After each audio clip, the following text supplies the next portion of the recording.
Assalamualaikum warahmatullahi wabarakatuh. Selamat sore, Om Swastiastu, Namo Buddhaya, salam kebajikan.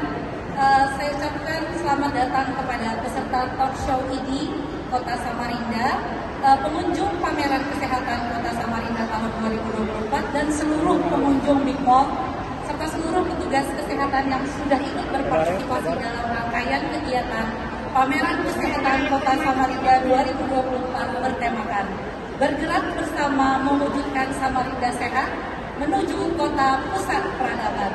Saya mau tepuk tangannya sekali lagi pada peserta yang sudah ada hadir di sini. Kali ini saya, Dr. Cila, nama bukannya ya dok ya, izin dok. Saya selaku anggota ID Kota Samarinda, Divisi Sosial Media dan Edukasi.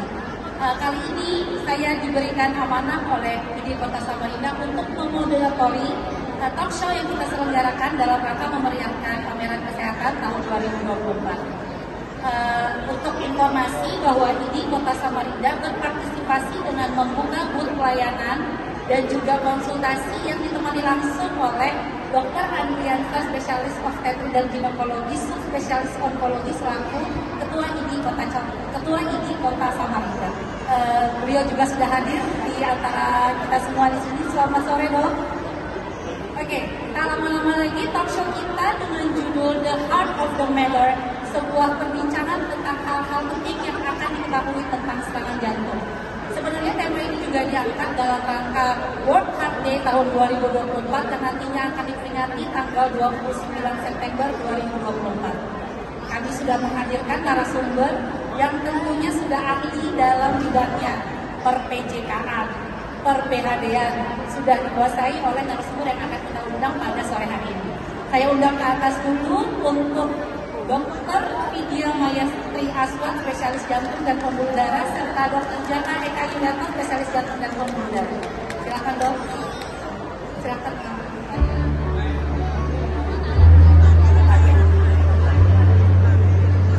Kemudian untuk memeriahkan acara, mungkin untuk pembukaan saya akan memberikan 5 pertanyaan kepada peserta yang sudah hadir di sini untuk diberikan nanti souvenir dari ID Kota Samarinda.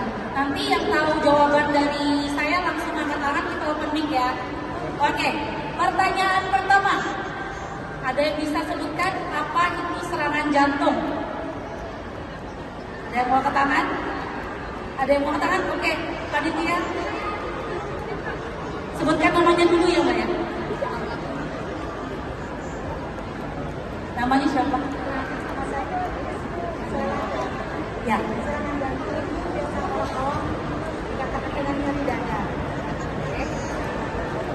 Ketahuinya dengan penyumbatan pembuluh darah di kaki. Nyeri dada yang disebabkan oleh pembuluh darah. Penyempitan pembuluh darah. Gimana dok? Benar dok?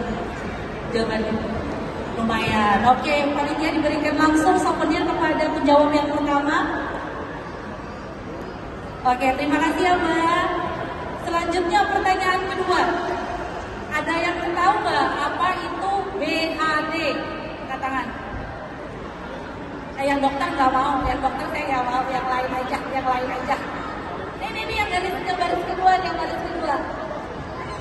Oke, perkenalkan namanya dulu. Perkenalkan saya Rizka. Berdiri Mbak Rizka. Oke. Apa itu BHD Mbak Rizka? BHD itu bantuan menuju dasar. Benar, dokter? Oke, selamat pada Mbak Rizka. Panitia tolong diberikan giveaway juga pada Mbak Rizka. Terima kasih ya Mbak Rizka. Terima kasih dok. Oke, selanjutnya pertanyaan ketiga. Bagaimana jika Anda menemukan pasien henti jantung di depan Anda?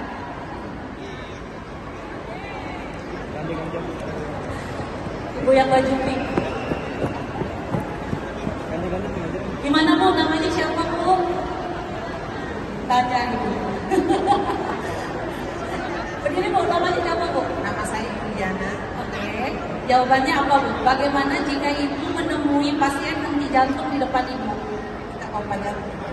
Langsung pompa jantung Bu? Oke, periksa nadi, kemudian Periksa nadi. Oke, langsung pompa jantung. Gimana dok? Boleh nggak ya? Gimana aja ya. Nanti, oke, boleh kata dokter. Silakan diberikan dunia. Ada lagi nggak yang mau ngasih komentar? Kalau nemuin pasien henti jantung di depan Anda, apa yang dilakukan? Panitia baju hitam. Oke.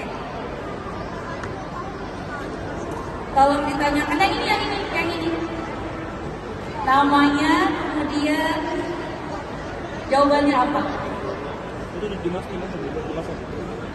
Nama Ya. nama Radita. Yang pertama kita panggil bantuan. Oke. Yang kedua bantu pompa. Oke. Yang ketiga telepon 199 apa 119. ya. Oke, gimana dok? Bisa? Masih, tapi ya boleh lah. Terima kasih. Ada lagi nggak? Satu lagi. Oke. Jilbab hitam, garis kedua. Perkenalkan dulu namanya, lalu dijawab. Kenalkan nama saya Ida. Baik. Kalau kita menemukan pasien tidak sadar, yang pertama kita lakukan cek kesadaran. Oke, setelah itu? Setelah pasien tidak sadar, kita pastikan tidak sadar, kita cari bantuan. Salah satunya seperti yang disebutkan tadi 119. Oke, lebih lanjutnya nanti biar dokter Jaka ya. Oke, terima kasih Mbak Ida. Silakan panitia. Oke, untuk sebagai pembukaan bahwa memang tema kita sore ini terkait tentang sebuah perbincangan tentang hal-hal penting yang akan diketahui tentang serangan jantung. Oleh karena itu tidak berlama-lama lagi, setelah saya memberikan pertanyaan-pertanyaan kepada peserta, saya akan mempersilahkan narasumber kita untuk membahas tentang materi pertama. Sebenarnya serangan jantung itu apa sih? Dan akan dikupas langsung oleh Dr. Vidya Mayasti Aswan, spesialis jantung dan pembuluh darah. Mungkin kita bacakan CV-nya sebentar. Dr. Vidya ini tempat tanggal lahirnya di Makassar, 9 Mei 1990. Beliau lulusan SMP Negeri 1 Samarinda, SMA Negeri 1 Samarinda, lulusan dari Fakultas Kedokteran Universitas Mulawarman Samarinda, serta lulusan spesialis jantung dan pembuluh darah di Universitas Hasanuddin Makassar tahun 2022. Beliau praktek di Rumah Sakit Umum Daerah Abdul Wahab Syahrani, Rumah Sakit Hermina, dan juga Klinik Utama Rahmi. Kami persilahkan kepada Dr. Vidya untuk memulai materi ini. Memberikan tepuk tangan yang meriah untuk Dr. Vidya. Terima kasih Dr. Siwa. Assalamualaikum warahmatullahi wabarakatuh dan selamat sore. Perkenalkan, saya dengan Dr. Vidya. Pada sore hari ini diberikan kesempatan untuk memberikan materi tentang serangan jantung. Jadi serangan jantung ini kadang-kadang sulit bedakan. Ini termasuk di penyakit jantung koroner kan? Pasti ibu-ibu atau bapak-bapak sering mendengar penyakit jantung koroner, serangan jantung, henti jantung. Nah ini batasannya seperti apa gitu ya? Jadi pada materi sore hari ini semoga setelah mendengar jadi ada terbuka wawasan gitu. Serangan jantung itu apa, penyakit jantung koroner itu apa, seperti itu. Oke, slide. Next. Jadi, kenapa tentang jantung ini terus-menerus dibahas dari segala acara, jantung lagi. Kenapa? Karena memang masih menempati tempat nomor 1 penyebab kematian di dunia ya, penyakit kardiovaskuler, jadi penyakit jantung dan pembuluh darah. Pembuluh darah ini bisa di jantung, bisa di otak. Jadi kalau di otak jadinya stroke, kalau di jantung jadinya serangan jantung. Nah, itulah kenapa terus-menerus dibahas dan terus kita edukasi ke masyarakat tentang penyakit jantung ini karena memang masih menempati peringkat nomor 1 di dunia. Oke, next.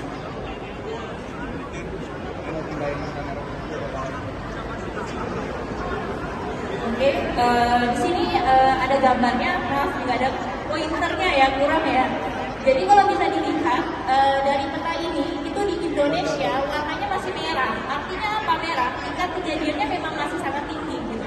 Kemudian di garis kedua di grafiknya yang berwarna merah itu adalah penyakit jantung karena penyempitan pembuluh darah jantung atau penyakit jantung koroner ini, jadi yang berwarna merah. Yang lain-lainnya itu penyakit jantung yang lain, tetapi yang masih menempati tempat nomor 1 tetap penyakit jantung koroner atau penyempitan pembuluh darah jantung. Untuk slide yang ini bisa dilihat, katanya di dunia itu setiap 3 detik itu ada yang meninggal karena penyakit jantung koroner. Kalau didengar menyeramkan ya, tapi sebenarnya kalau kita tahu dari awal, screening dari awal, yang mudah-mudahan itu tidak terjadi sampai masuk ke fase serangan jantung. Oke, next. Jadi kalau ada pasien menanyakan, dok saya sakit jantung, nyeri dada, apakah ini penyakit jantung koroner? Jadi jantung itu sangat luas bahasanya ya.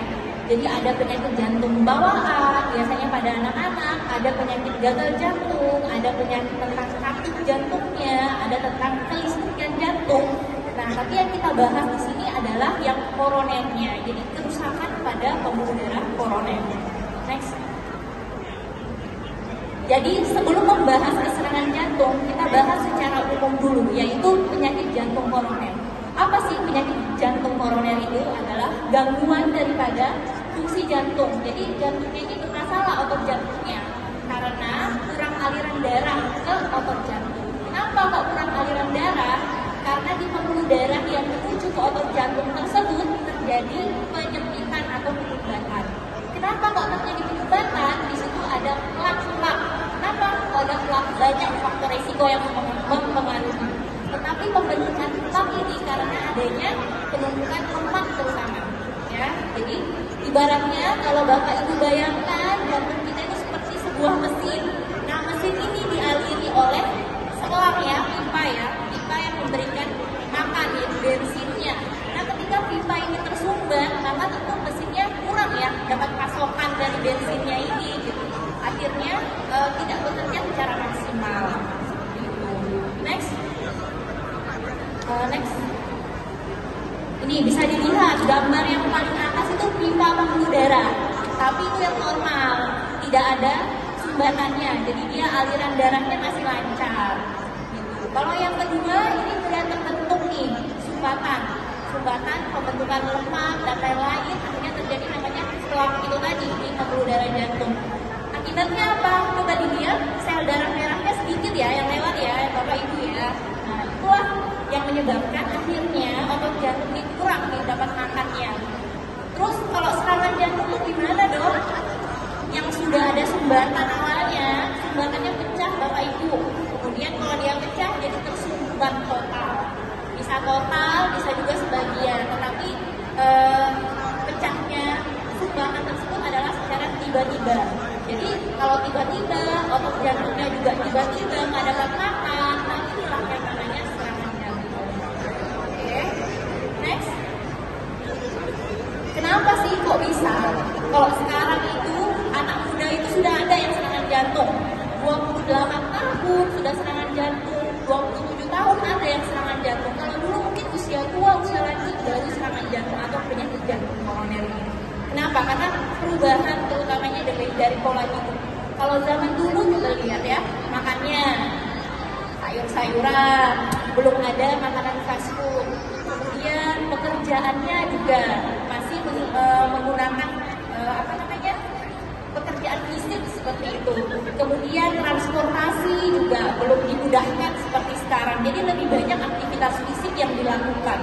Ya, kemudian pekerjaan rumah juga belum ada mesin cuci Bapak Ibu, jadi masih ada aktivitas fisiknya. Kalau sekarang kan ada mesin cuci ya. Kemudian udara juga masih segar, belum bebas dari polusi. Oke, next. Kalau zaman modern bisa dilihat pola makan. Anak-anak zaman sekarang sukanya makan apa Bu? Burger, kentang goreng ya. Kemudian karena adanya fasilitas seperti elektronik sekarang, jadi kurang aktivitas fisik, lebih banyak diam seperti itu ya. Kemudian pekerjaan stres emosional, konsumsi minuman beralkohol dan lain-lain. Next.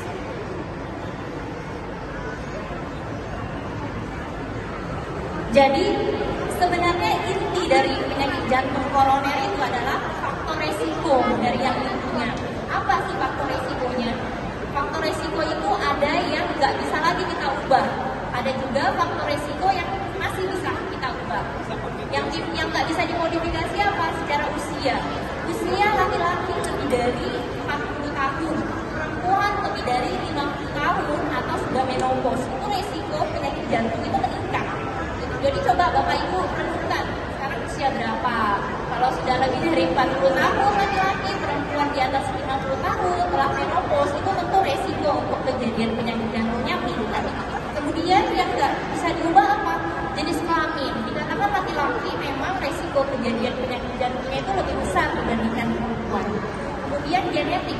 Kalau misalnya kita sudah punya faktor genetik, itu juga resikonya akan meningkat. Itu yang nggak bisa kita ubah. Tapi ada faktor-faktor yang bisa kita ubah. Yang apa aja?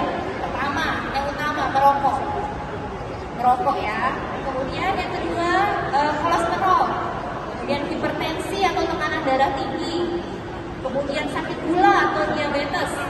Kurang aktivitas fisik, berat badan yang berlebih atau obesitas. Kemudian diet yang tidak sehat, stres, dan konsumsi alkohol berlebih. Nah, ini semua faktor-faktor yang akan secara simultan saling mendukung untuk kejadian pembentukan daripada plak di pembuluh darah jantung gitu tadi. Jadi dia merusak pembuluh darah jantung ya. Pembuluh darah di seluruh tubuh sebenarnya. Tapi bahasannya kali ini itu berarti jadi dia memang merusak pembuluh darah jantung sehingga akan mudah terbentuk sumbatan di pembuluh darah jantung apabila pembuluh darah jantungnya itu rusak. Next. Oke, next. Terus gejalanya apa sih kalau orang ada gangguan di pembuluh darah jantungnya? Yang paling utama gejalanya yaitu nyeri dada, benar itu. Jadi nyeri dada, ada yang bilang sakit dada. Kalau memang itu karena memang jantung, itu yang kita sebut dengan angina. Oke, next. Perlu diketahui dulu batasan tadi. Kalau penyakit jantung koroner itu bisa dia bersifat stabil. Yang tadi gambar plak yang nomor 2 ya, ingat ya susunannya ya. Yang nomor 2 tadi itu pembuluh darah plaknya belum pecah, jadi nggak serangan jantung, tapi ada sumbatannya.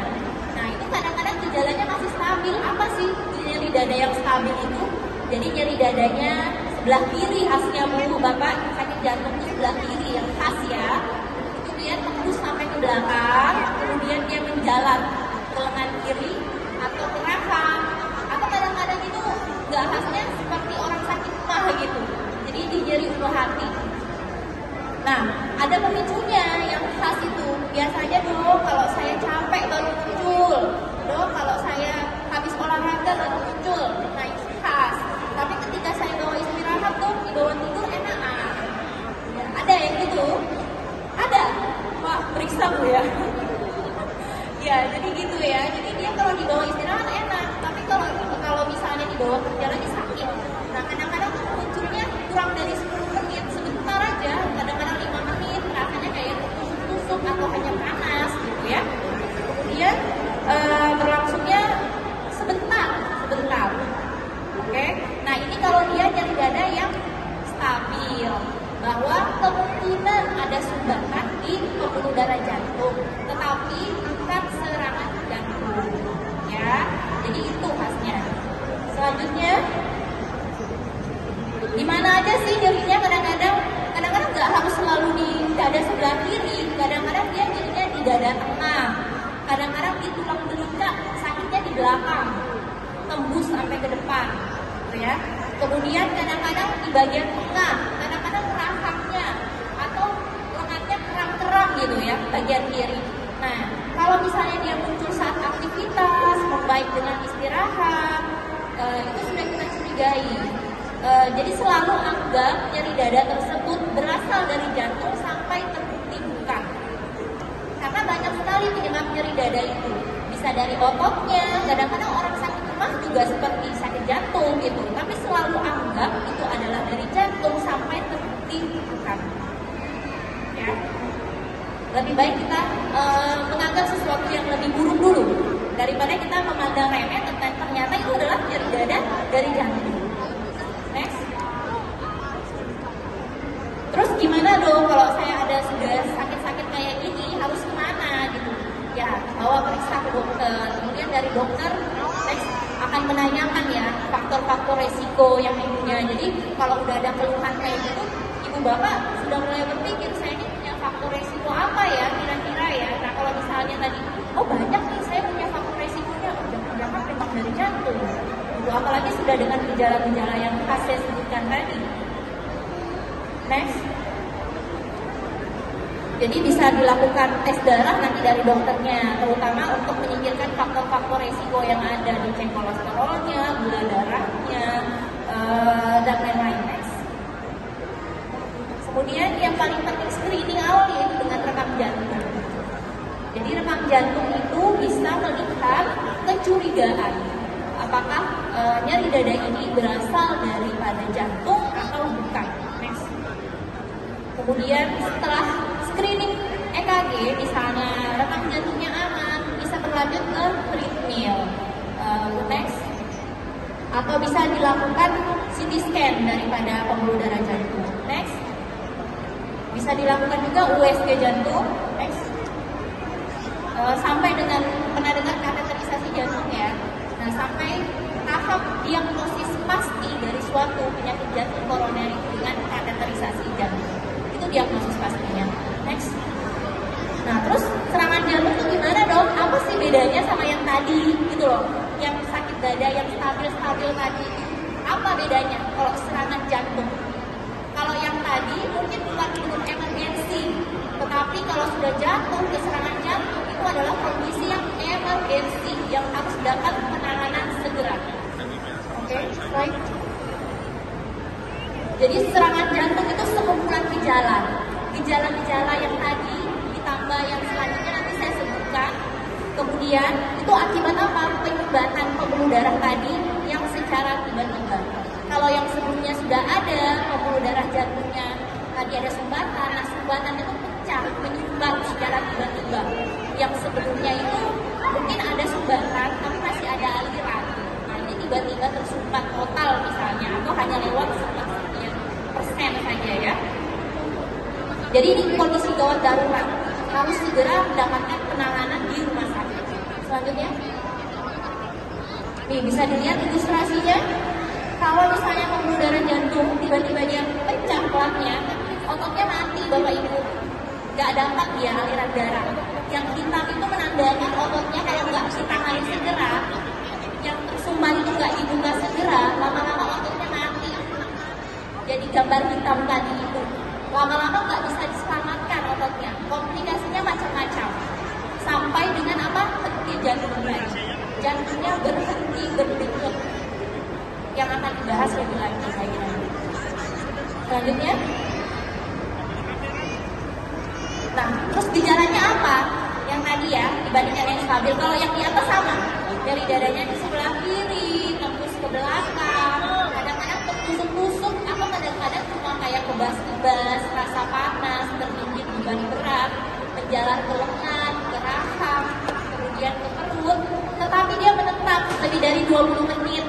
Jadi kalau Bapak Ibu misalnya ada keluarga atau Bapak Ibu sendiri yang merasakan kok dulu ini emang bisa baik ya gitu, 5 menit hilang gitu.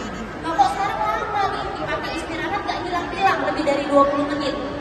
Hati-hati. Tidak membaik dengan istirahat, atau memang misalnya Bapak Ibu sudah memang punya penyakit jantung sebelumnya, sudah diresepkan oleh dokternya obat yang di bawah lidah. Nah, pakai itu gak membaik. Sudah diulang sampai 3 kali, nggak membaik, hati-hati itu serangan jantung. Kemudian gejalanya apa? Kadang-kadang bisa diikuti sesak nafas, kemudian berdebar dengan kencang atau tidak teratur denyut jantungnya, rasa pusing kayak mau pingsan gitu ya. Kemudian biasanya ada mual atau muntah, dan yang paling khas itu keringat dingin, basah bajunya, keringat yang tidak biasa. Jadi kalau hanya sekedar berkeringat ya mungkin bukan ya, tapi kalau keringatnya sampai basah, kadang-kadang itu sering kita temui serangan jantung memang bajunya datang ke IGD basah, betul-betul berkeringat, berlebihan gitu. Next. Jadi jangan lupa ya, ini perlu saya tekankan, kalau yang stabil tadi dibawa istirahat masih enak.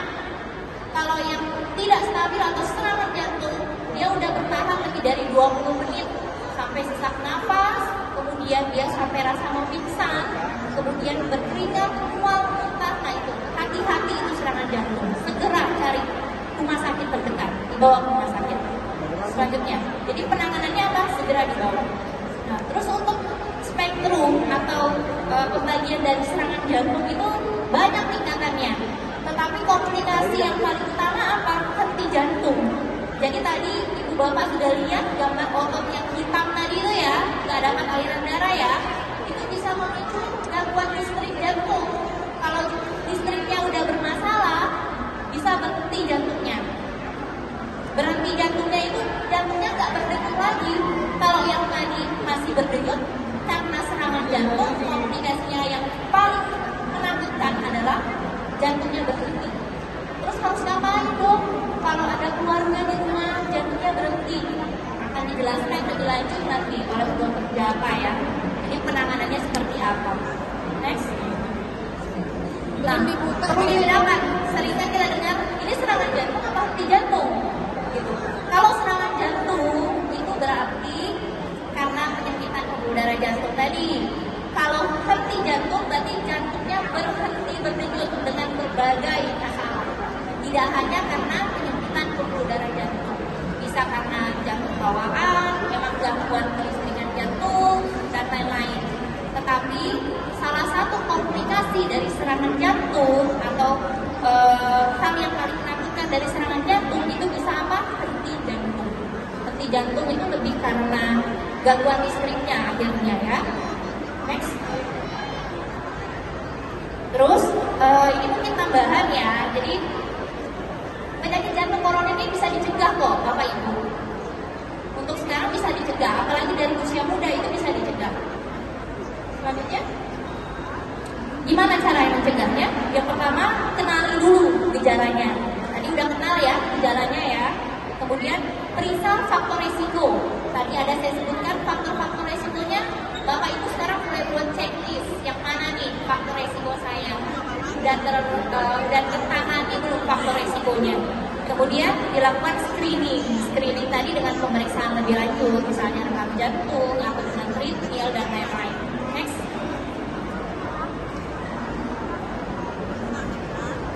Jadi yang nomor satu adalah apa? Berhenti merokok. Karena merokok ini dikatakan sebagai faktor independen. Jadi walaupun tidak punya faktor resiko yang lain, cukup dengan merokok saja itu sudah bisa meningkatkan kejadian resiko serangan jantung atau penyakit kardiovaskuler ya. Jadi resikonya udah meningkat 5 kali kalau misalnya merokok. Jadi itu dulu, stop merokok. Next. Batasi konsumsi alkohol. Jadi ada pembatasannya konsumsi alkohol. Next. Tekanan darah. Nah, Bapak Ibu yang punya tekanan darah tinggi itu mulai dikontrol. Tekanan darah yang ideal di bawah 140/90 ya. Kadang-kadang ada pasien nggak apa-apa dong, saya 180 juga nggak ada gejala.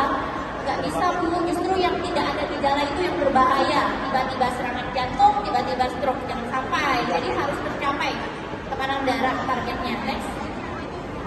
Kemudian gula darah juga harus dikontrol gula darahnya dengan pemeriksaan laboratorium HbA1c. Next. Kolesterol. Nah, kolesterol ini kadang-kadang periksanya tuh hanya dengan ini ya, periksa di jari ya, kolesterol ya. Enggak, kita harus periksa yang darah lengkap karena kita mau lihat komponen lemak yang jahat. Gitu. Jadi komponen kolesterol yang diperiksa di jari itu banyak komponennya, tetapi target yang kita mau itu dari yang darah yang diambil secara keseluruhan. Jadi bukan yang di ujung jari itu ya. Next. Ya, siapa yang suka makan ini ya? Nah, semuanya ke kanan. Dokternya juga suka sih. Jadi ya kurangilah makan ini ya, terutama gorengan kalau kita ya, gorengan. Kemudian apa? Coto, nasi padang, kurangin. Ini semuanya lemak jahatnya banyak Bu, kurangin. Next. Jadi makanan apa yang boleh? Ya yang sehat ya, banyak sayur, banyak buah, kurangi konsumsi garam. Garam nggak boleh banyak, maksimal 1,5 sendok teh ya, dikit memang. Tapi itu mencegah peningkatan tekanan darah gitu. Dan penyakit jantung. Next.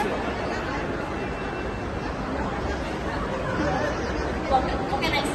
Jadi terus ukur nih lingkar perut kalau bapak atau ibu lebih dari 90, kalau laki-laki, perempuan lebih dari 80. Itu yang paling mudah sih.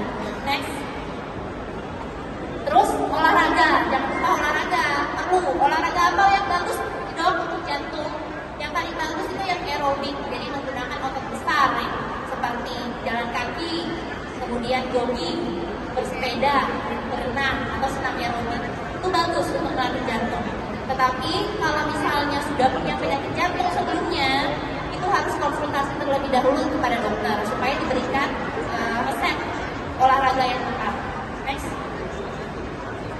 Terus istirahat yang cukup ya. Kalau seandainya ini minimal 7 jam, itu udah bagus untuk kesehatan jantung. Next.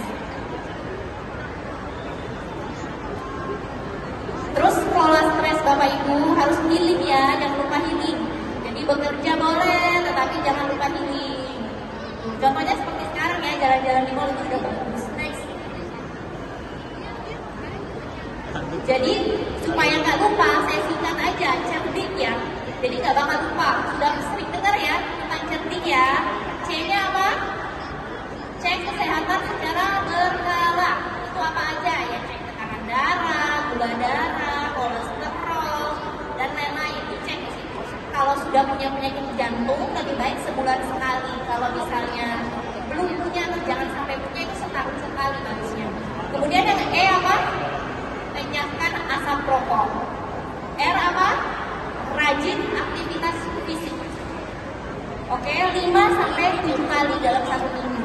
Jadi lebih sering lebih baik. Kurang lebih 30 menit lah cukup. Kemudian D-nya apa?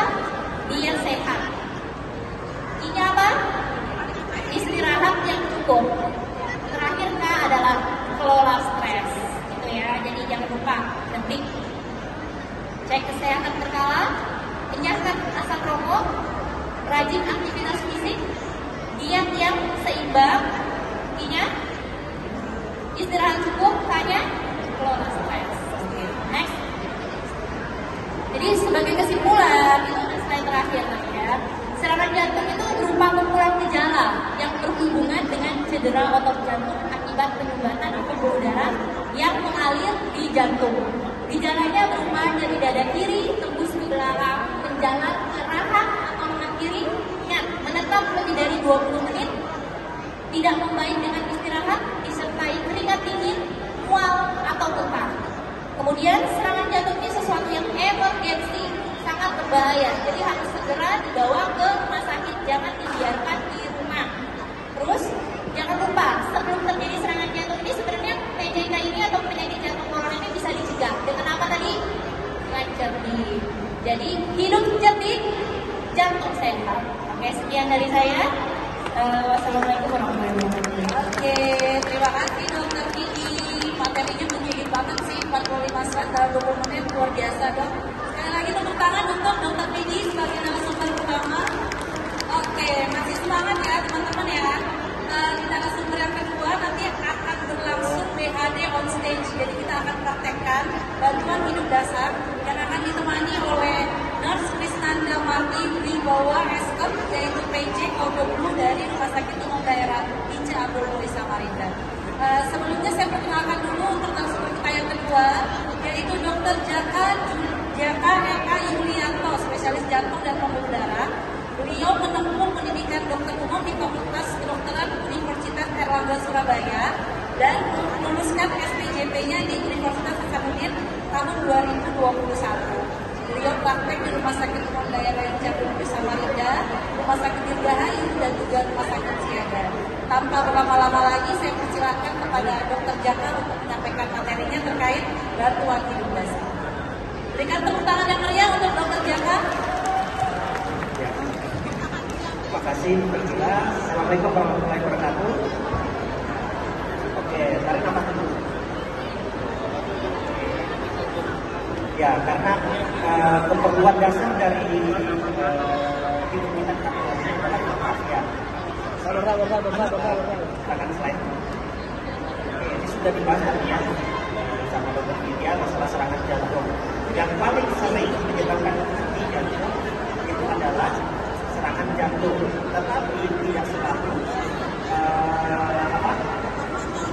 tidak selalu penyebab dari henti jantung adalah serangan jantung. Ada sebab lain, misalnya kecelakaan atau keracunan. Seringnya sekarang anak-anak muda itu kadang-kadang ya putus asa, minum ya begitulah ya, macam-macam. Itu bisa menyebabkan serangan jantung ya.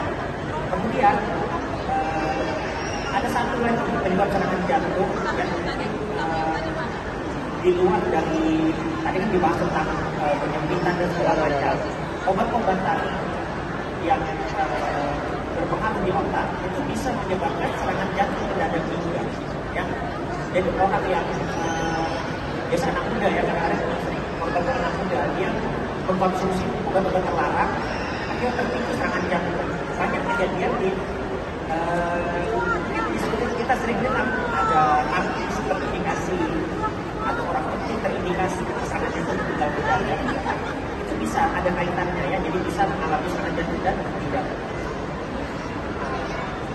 Kemudian, nah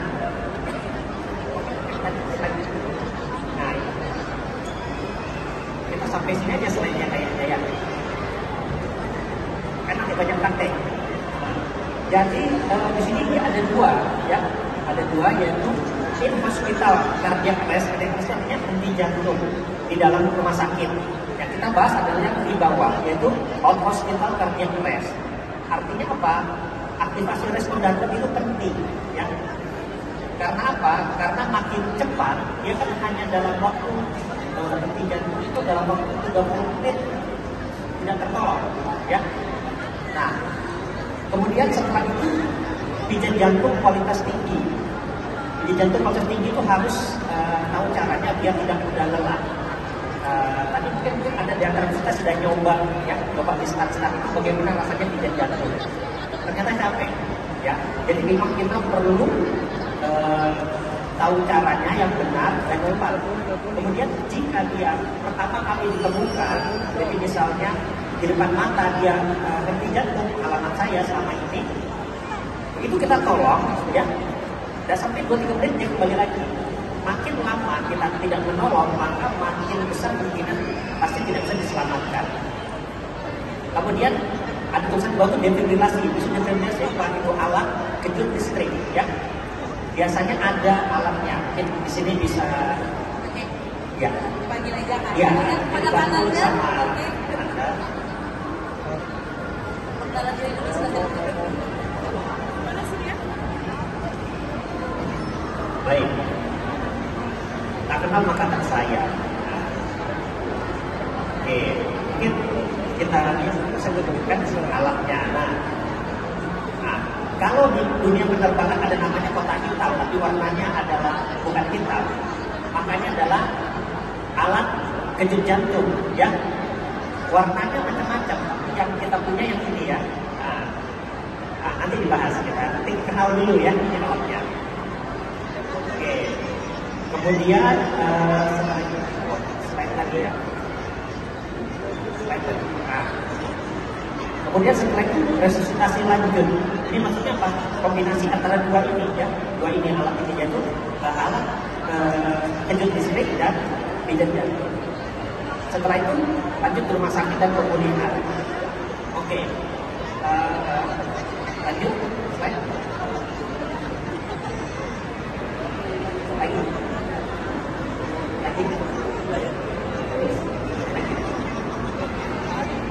Next. Lagi sekali lagi. Nah, ini dia. Oke. Pertama kali jika kita menemukan pasien tidak sadar, nah, lakukan adalah cek kesadaran. Nah, ditepuk-tepuk di paling gampang di mana, di bahu, ya. Kalau ditampar-tampar, nah, nanti dipikir kekerasan dalam rumah tangga, ya. Oke, berarti di bahu ya.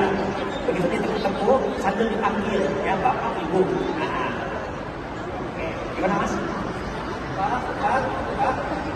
Nah, di sini kalau ternyata dia tidak bangun, asumsi kita apa? Berarti dia tidak sadar. Bisa jadi henti jantung.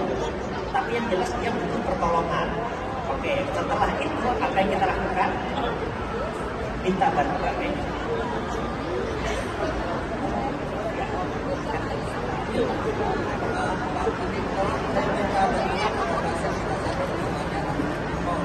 Oh ya, baik. Nah, setelah ini kita akan meminta bantuan ya. Yang satu orang ini meminta bantuan. Kalau bisa ambil ini. Nah, ini kan biasanya kan diletakkan di tempat umum ya. Kalau ada. Nah, itu. Ya, kalau ada. Oke. Nah, sambil yang ini minta bantuan, maka beliau akan melakukan yang namanya cek. Dan sudah sadar tidak sadar ya. Mau dipastikan dulu ini jantungnya berdenyut atau tidak. Nah, kalau mau tahu jantung berdenyut atau tidak, biasanya kita kemana? Dicek ya, katanya dibilang kanan. Padahal yang paling akurat adalah di leher, ya, di leher, ya.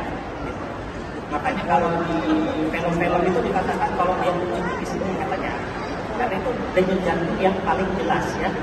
Nah, coba lihat kan. Nah, di leher ya. Jadi kalau dari tengah sini ke samping, ya, samping sini. Kalau diraba terasa. Nah, hanya 10 detik ya. 1, 2, 3, 4, 5, 6, 7, 8, 9, 10. Ada mas? Tidak ada. Oke, tidak ada. Berarti langsung di jantung. Mungkin bisa diem ya nanti tangannya. Letakkan tangannya di atas ya. Oke, ditunggu lagi satu tangannya di atas. Posisinya duduknya yang mantap begini ya.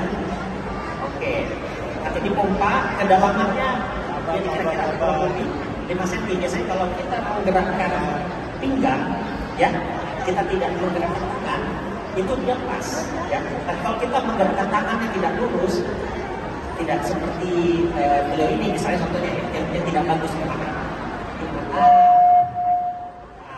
Kalau seperti ini, apa yang terjadi?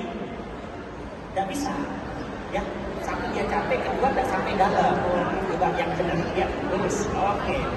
Kita melakukan tekanan kurang lebih 5 cm atau sepertiga, misalnya dengan dadanya ya. 1, 2, 3, tapi segini di dalamnya ya. Nah, silakan mas coba. Nah,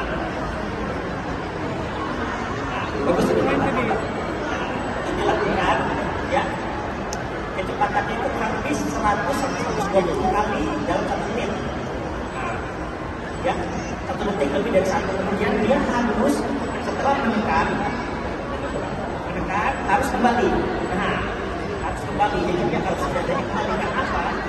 Jantung itu di sini, ya, jantung kita di sini yang sebelah kiri ini, itu akan kalau dia diberi tekanan, dia akan memompa. Misalnya jantung kita aslinya memompa.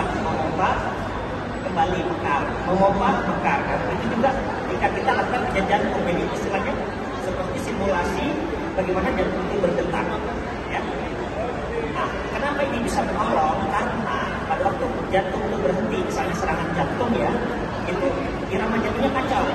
Ya, sehingga konslet, jantungnya tidak bergerak, hanya bergetar. Ya, atau tidak gerak sama sekali. Dengan kita memberikan pijat jantung, ya, aliran darah akan kembali lagi masuk, akan memutar lagi aliran darah. Harapannya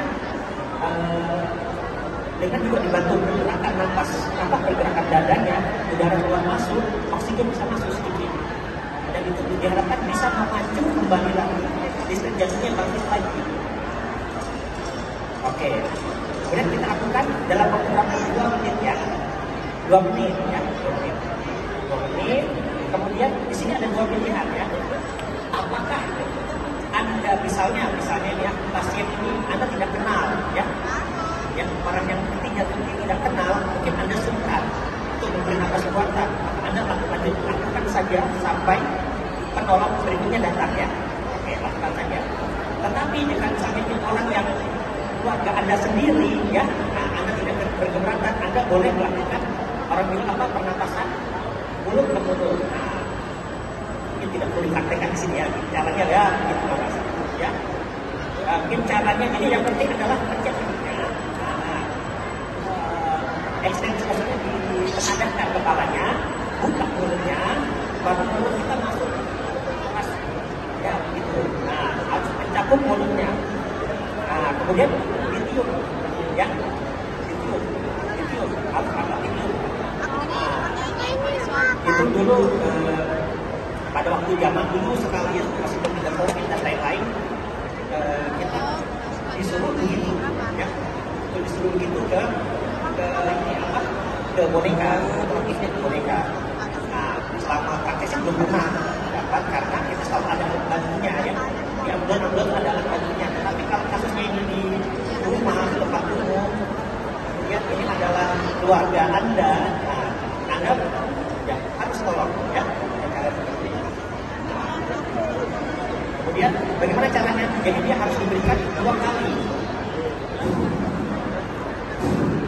Lanjut lagi ya, kita 1, 2, lanjut lagi. Selama berapa? 30 kali ya. Hitung sampai 30. Oke, sudah 30 Mas. Oke. Lagi 2 kali. Oke. Terus. Nah.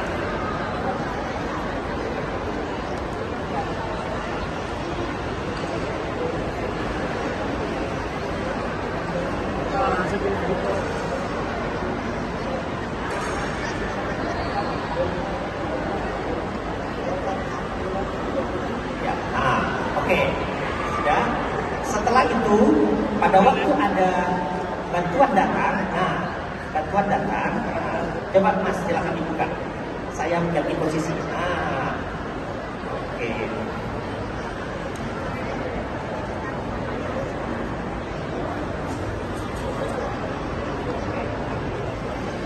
Tidak boleh berhenti ya, jadi tidak boleh berhenti yang memompa sampai alatnya sudah siap.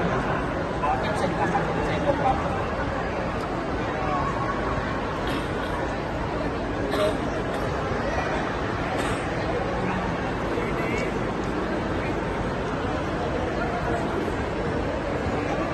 Jadi alatnya bisa diangkat ke sana.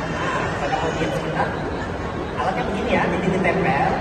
Tandanya sudah ada tandanya, diletakkan di bahu sebelah kanan dan di dada di sini kiri ya, ditempel.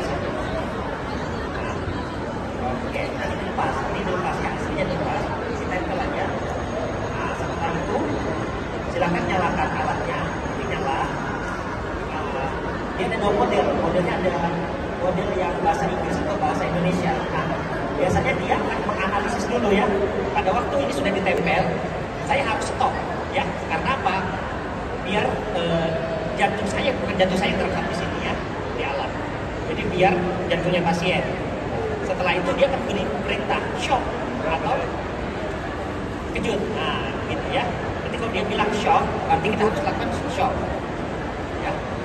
Nah, ada tombolnya di sini. Nah, nanti dia kita tinggal pencet, kita tunggu saja. Nanti dia akan seperti di film-film. Biasanya kan kayak loncat gitu ya.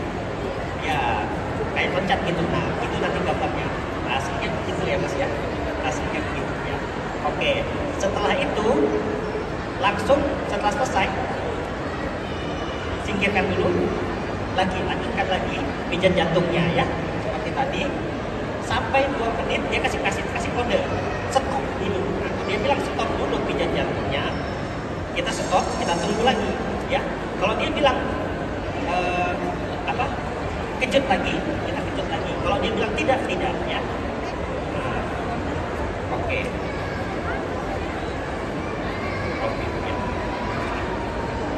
Oke, terus apa tandanya kalau dia sudah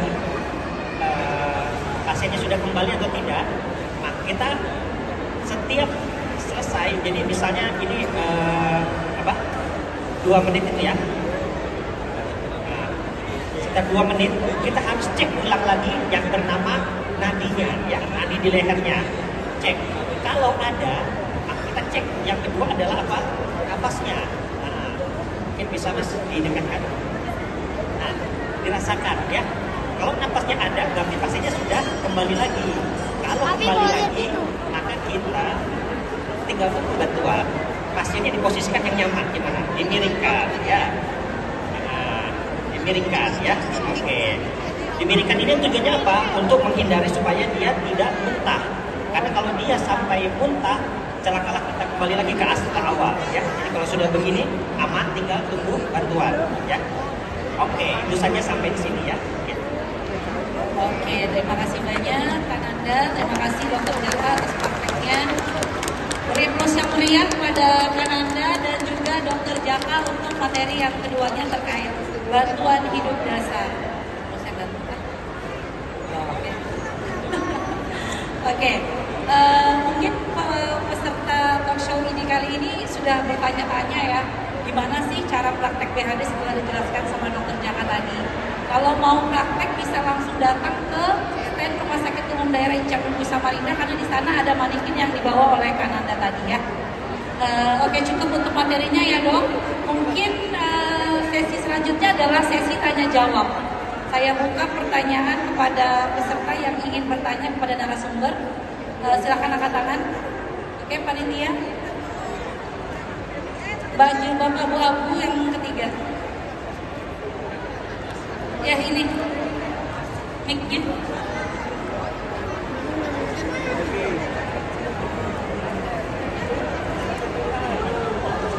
Oke. Perkenalkan diri dulu, Mbak. Baik, terima kasih. Apakah penyakit jantung itu tetap ada atau secara perlahan akan sembuh, Dok? Itu saja dari saya, terima kasih. Oke, berarti pertanyaan ke Dokter Vidi ya? Iya, Dokter. Oke, terima kasih. Silakan Dokter Vidi, monggo. Iya, terima kasih ya atas pertanyaannya. Jadi pertanyaannya tentang obesitas. Nah, obesitas ini kan artinya jika seseorang itu menderita obesitas, berarti sudah terjadi kemungkinan peningkatan daripada kolesterol di dalam darah. Atau mungkin juga bisa disertai misalnya dengan gangguan daripada gula darahnya, misalnya diabetes. Nah, harus disingkirkan dulu apa ada penyakit penyerta lainnya atau murni karena obesitas. Nah, obesitas ini apabila dikendalikan, maksudnya sudah turun ke berat badan yang ideal gitu ya. Nah, itu harus ada kontrol berkalanya, tetap dicek faktor-faktor resiko lain yang mungkin berkaitan dengan obesitas. Tapi kalau obesitasnya sudah diatasi, sudah kembali ke berat badan ideal, harapannya resiko kejadian penyakit jantungnya itu sudah berkurang, gitu ya. Tetapi mengingat pasien sudah menderita obesitas, berarti itu harus dicari penyakit-penyakit lain yang mungkin berkaitan dengan obesitasnya, yang tentu bisa menjadi faktor resiko juga untuk kejadian penyakit jantung. Oke, terima kasih Dokter Vidi. Mungkin jawabannya udah bisa menjawab pertanyaan Mbak Rizka ya. Oke, terima kasih Dokter Vidi. Selanjutnya pertanyaan kedua. Oke, dari sebelah sana. Silakan Dok. Terima kasih. Saya nggak berani nggak nunjuk Dok, jadi silakan Dok disampaikan pertanyaannya Dok. Terima kasih, saya hanya ingin bertanya kepada Dokter Vidya gitu ya. Gimana sih Dok, karena kadang kan ada yang merasakan sakit dada, nyeri dada. Dok, ini nyeri dada gini-gini.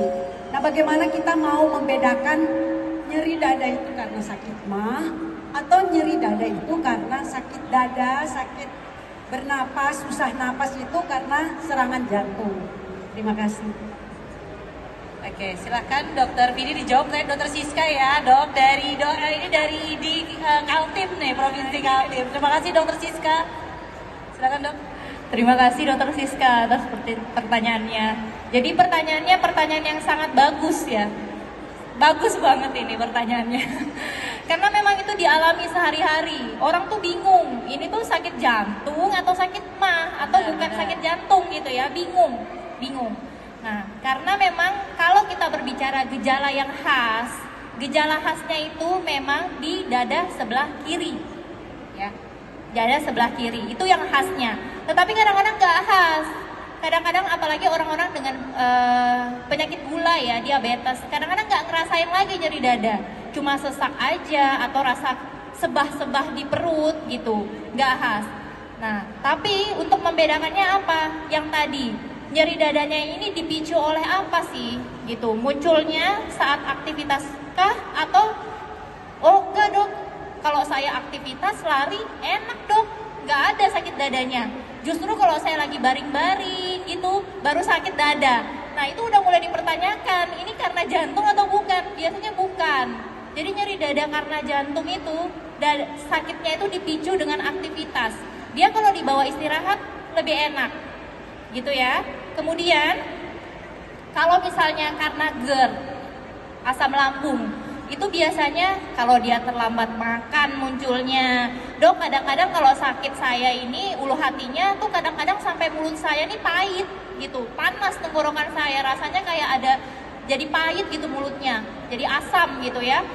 Terus kalau saya baring terlentang itu baru sakit gitu.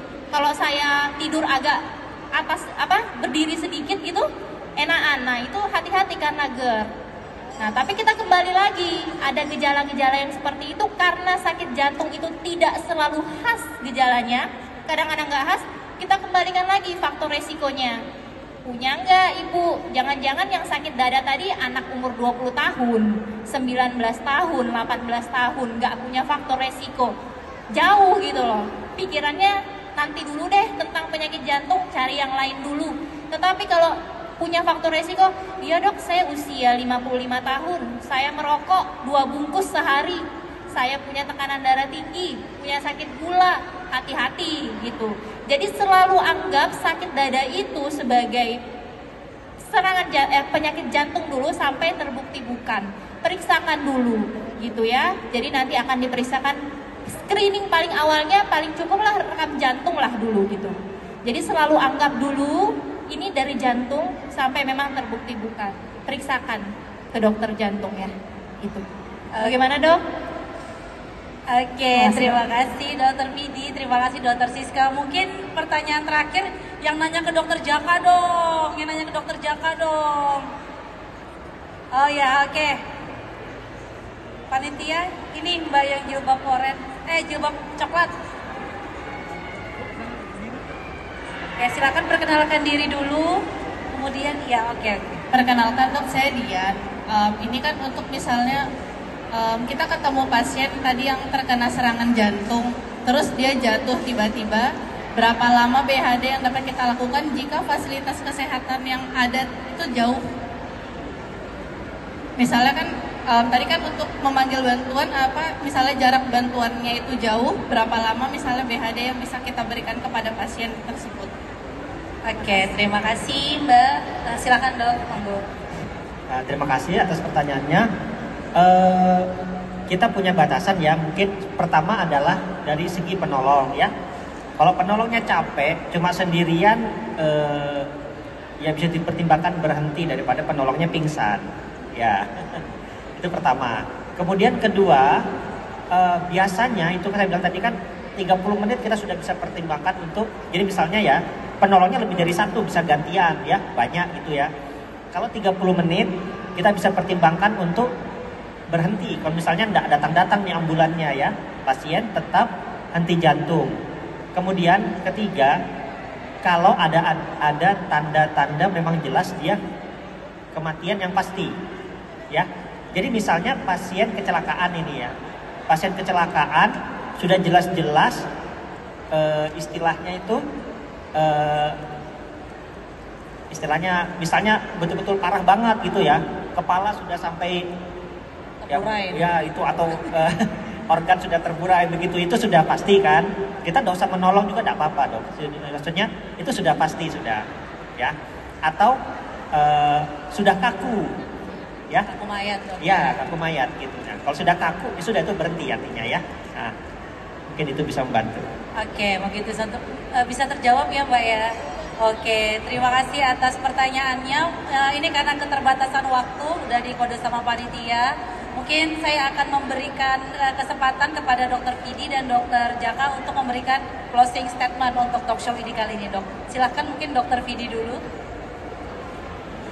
Iya. Ya jadi mudah-mudahan dari apa yang saya sampaikan hari ini, setelah ini ibu-ibu, bapak-bapak sudah mulai terbuka ya wawasannya tentang penyakit jantung koroner, tentang serangan jantung, gejalanya seperti apa, kemudian apa yang harus dilakukan selanjutnya ya. Jadi perlu ditanamkan betul gejalanya seperti apa, dari penyakit jantung itu atau penyempitan pembuluh darah koroner itu, kemudian gejala serangan jantungnya, dan mulai melihat faktor-faktor resiko yang dipunya, sehingga dapat dilakukan pemeriksaan yang lebih lanjut dan pertolongan yang tepat bagi pasien atau keluarga yang mengenai serangan jantung, seperti itu. Oke, terima kasih Dokter Vidi. Selanjutnya saya persilakan kepada Dokter Jaka untuk memberikan closing statement. Baik, untuk bantuan hidup dasar yang penting adalah bukan time is money, time is life. Jadi pergunakanlah waktu Anda secepat mungkin dan seefisien mungkin untuk menyelamatkan jiwa orang. Mungkin itu saja. Oke, terima kasih untuk Dokter Vidi dan Dokter Jaka. Mungkin berikan aplaus yang meriah untuk kedua narasumber kita yang hebat pada sore hari ini. Untuk menutup sesi talk show ini kali ini, izinkan saya untuk menyampaikan pesan sehat Dokter Cila. Sayangi diri Anda dan orang terdekat Anda dengan mengenali faktor resiko dan gejala dari penyakit jantung koroner, serta pahami tata cara bantuan hidup dasar dengan baik, dan konsultasikan lebih lanjut untuk keluhan Anda kepada dokter di fasilitas kesehatan terdekat. Terima kasih, saya tutup sesi ini dan saya akan kembalikan kepada MC. Assalamualaikum warahmatullahi wabarakatuh. Terima kasih sekali untuk Dr. Afdalia Herunisa S sebagai moderator dan juga pembicara pada sore hari ini, Dr. Vidya Mayastri Aswat SPJP bersama dengan pembicara kita juga yang kedua, Dr. Jaka Eka Yulianto SPJP. Selanjutnya, kami undang bersama untuk Ketua Ikatan Dokter Indonesia Cabang Samarinda, Dr. Andriansyah SPOG untuk dapat menyerahkan goodie bag serta sertifikat untuk moderator serta pembicara kita atau narasumber kita pada sore hari ini. Silakan untuk langsung diserahkan. Selanjutnya untuk dapat berfoto bersama dengan moderator dan juga apakah penyakit jantung itu tetap ada atau secara perlahan akan sembuh, Dok? Itu saja dari saya, terima kasih. Oke, berarti pertanyaan ke Dokter Vidi ya? Iya, Dokter Vidi. Oke, terima kasih. Silakan Dokter Vidi, monggo. Iya, terima kasih ya atas pertanyaannya. Jadi pertanyaannya tentang obesitas. Nah, obesitas ini kan artinya jika seseorang itu menderita obesitas, berarti sudah terjadi kemungkinan peningkatan daripada kolesterol di dalam darah. Atau mungkin juga bisa disertai misalnya dengan gangguan daripada gula darahnya, misalnya diabetes. Nah, harus disingkirkan dulu apa ada penyakit penyerta lainnya atau murni karena obesitas. Nah, obesitas ini apabila dikendalikan, maksudnya sudah turun ke berat badan yang ideal gitu ya. Nah, itu harus ada kontrol berkalanya, tetap dicek faktor-faktor resiko lain yang mungkin berkaitan dengan obesitas. Tapi kalau obesitasnya sudah diatasi, sudah kembali ke berat badan ideal, harapannya resiko kejadian penyakit jantungnya itu sudah berkurang, gitu ya. Tetapi mengingat pasien sudah menderita obesitas, berarti itu harus dicari penyakit-penyakit lain yang mungkin berkaitan dengan obesitasnya, yang tentu bisa menjadi faktor resiko juga untuk kejadian penyakit jantung. Oke, terima kasih Dokter Vidi. Mungkin jawabannya udah bisa menjawab pertanyaan Mbak Rizka ya. Oke, terima kasih Dokter Vidi. Selanjutnya pertanyaan kedua. Oke, dari sebelah sana. Silakan Dok. Terima kasih. Saya nggak berani nggak nunjuk Dok, jadi silakan Dok disampaikan pertanyaannya Dok. Terima kasih, saya ingin bertanya kepada Dokter Vidya gitu ya. Gimana sih Dok, karena kadang kan ada yang merasakan sakit dada, nyeri dada. Dok, ini nyeri dada gini-gini. Nah, bagaimana kita mau membedakan nyeri dada itu karena sakit mah atau nyeri dada itu karena sakit dada, sakit bernapas, susah napas itu karena serangan jantung. Terima kasih. Oke, silakan Dokter Vidi dijawab oleh Dokter Siska ya, Dok. Ini dari Kaltim nih, Provinsi Kaltim. Terima kasih Dokter Siska. Silakan Dok. Terima kasih Dokter Siska atas pertanyaannya. Jadi pertanyaan yang sangat bagus ya. Bagus banget ini pertanyaannya. Karena memang itu dialami sehari-hari. Orang tuh bingung, ini tuh sakit jantung atau sakit mah atau bukan sakit jantung gitu ya, bingung. Nah, karena memang kalau kita berbicara gejala yang khas, gejala khasnya itu memang di dada sebelah kiri, ya, dada sebelah kiri itu yang khasnya. Tetapi kadang-kadang nggak khas. Kadang-kadang apalagi orang-orang dengan penyakit gula ya, diabetes, kadang-kadang nggak ngerasain lagi nyeri dada, cuma sesak aja atau rasa sebah-sebah di perut gitu, nggak khas. Nah, tapi untuk membedakannya apa? Yang tadi, nyeri dadanya ini dipicu oleh apa sih? Gitu, munculnya saat aktivitas kah? Atau, oh enggak dok, kalau saya aktivitas lari enak dok, nggak ada sakit dadanya. Justru kalau saya lagi baring-baring gitu, baru sakit dada. Nah itu udah mulai dipertanyakan, ini karena jantung atau bukan? Biasanya bukan. Jadi nyeri dada karena jantung itu, sakitnya itu dipicu dengan aktivitas. Dia kalau dibawa istirahat lebih enak, gitu ya. Kemudian kalau misalnya karena GERD, asam lambung, itu biasanya kalau dia terlambat makan munculnya. Dok, kadang-kadang kalau sakit saya ini ulu hatinya tuh kadang-kadang sampai mulut saya nih pahit gitu, panas tenggorokan saya, rasanya kayak ada jadi pahit gitu mulutnya, jadi asam gitu ya. Terus kalau saya baring terlentang itu baru sakit gitu. Kalau saya tidur agak atas berdiri sedikit gitu enakan. Nah itu hati-hati karena GERD. Nah, tapi kita kembali lagi, ada gejala-gejala yang seperti itu karena sakit jantung itu tidak selalu khas gejalanya, kadang-kadang nggak khas, kita kembalikan lagi faktor resikonya. Punya nggak ibu? Jangan-jangan yang sakit dada tadi anak umur 20 tahun, 19 tahun, 18 tahun, nggak punya faktor resiko. Jauh gitu loh, pikirannya nanti dulu deh tentang penyakit jantung, cari yang lain dulu. Tetapi kalau punya faktor resiko, iya dok saya usia 55 tahun, saya merokok 2 bungkus sehari, saya punya tekanan darah tinggi, punya sakit gula, hati-hati gitu. Jadi selalu anggap sakit dada itu sebagai serangan penyakit jantung dulu sampai terbukti bukan. Periksakan dulu gitu ya, jadi nanti akan diperiksakan screening paling awalnya, paling cukuplah rekam jantung lah dulu gitu. Jadi selalu anggap dulu ini dari jantung sampai memang terbukti bukan. Periksakan ke dokter jantung ya. Itu. Bagaimana dok? Oke, terima kasih dokter Vidi, terima kasih dokter Siska. Mungkin pertanyaan terakhir yang nanya ke dokter Jaka dong. Yang nanya ke dokter Jaka dong. Oh ya, oke. Panitia, ini mbak yang jilbab jilbab coklat.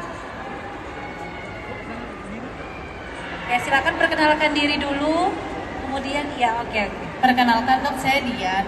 Ini kan untuk misalnya kita ketemu pasien tadi yang terkena serangan jantung, terus dia jatuh tiba-tiba. Berapa lama BHD yang dapat kita lakukan jika fasilitas kesehatan yang ada itu jauh? Misalnya kan tadi kan untuk memanggil bantuan misalnya jarak bantuannya itu jauh, berapa lama misalnya BHD yang bisa kita berikan kepada pasien tersebut? Oke, terima kasih Mbak. Silakan dok, monggo. Nah, terima kasih atas pertanyaannya. Kita punya batasan ya. Mungkin pertama adalah dari segi penolong ya. Kalau penolongnya capek, cuma sendirian, ya bisa dipertimbangkan berhenti daripada penolongnya pingsan. Ya, itu pertama. Kemudian kedua, biasanya itu kan saya bilang tadi kan 30 menit kita sudah bisa pertimbangkan untuk, jadi misalnya ya, penolongnya lebih dari satu, bisa gantian ya, banyak gitu ya. Kalau 30 menit kita bisa pertimbangkan untuk berhenti. Kalau misalnya tidak datang-datang nih ambulannya ya, pasien tetap henti jantung. Kemudian ketiga, kalau ada tanda-tanda memang jelas dia kematian yang pasti ya. Jadi misalnya pasien kecelakaan ini ya, pasien kecelakaan sudah jelas-jelas istilahnya itu istilahnya misalnya betul-betul parah banget gitu ya, kepala sudah sampai ya itu atau organ sudah terburai begitu, itu sudah pasti kan, kita tidak usah menolong juga tidak apa-apa dok, maksudnya itu sudah pasti sudah ya. Atau sudah kaku ya, kaku mayat dok. Ya kaku mayat gitu. Nah, kalau sudah kaku ya sudah, itu berhenti artinya ya. Nah, mungkin itu bisa membantu. Oke, mungkin itu bisa terjawab ya Mbak ya. Oke, terima kasih atas pertanyaannya. Ini karena keterbatasan waktu, udah dikode sama panitia. Mungkin saya akan memberikan kesempatan kepada Dr. Vidi dan Dr. Jaka untuk memberikan closing statement untuk talk show ini kali ini, Dok. Silahkan mungkin Dr. Vidi dulu. Iya.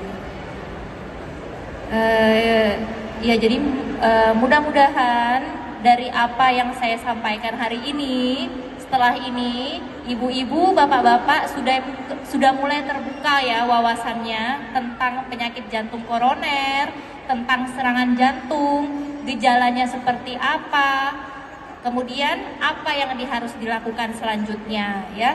Jadi perlu ditanamkan betul gejalanya seperti apa dari penyakit jantung itu atau penyempitan pembuluh darah koroner itu, kemudian gejala serangan jantungnya, dan mulai melihat faktor-faktor resiko yang dipunya sehingga dapat dilakukan pemeriksaan yang lebih lanjut dan pertolongan yang tepat bagi pasien atau keluarga yang mengenai serangan jantung seperti itu.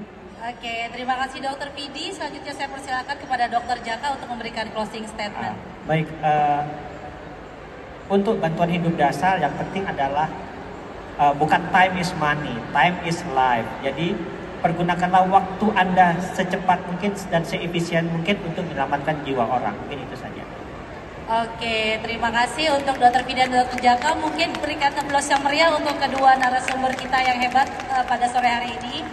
Untuk menutup sesi talk show ini kali ini, izinkan saya untuk menyampaikan pesan sehat Dr. Cila. Sayangi diri Anda dan orang terdekat Anda dengan mengenali faktor resiko dan gejala dari penyakit jantung koroner, serta pahami tata cara bantuan hidup dasar dengan baik, dan konsultasikan lebih lanjut untuk keluhan Anda kepada dokter di fasilitas kesehatan terdekat.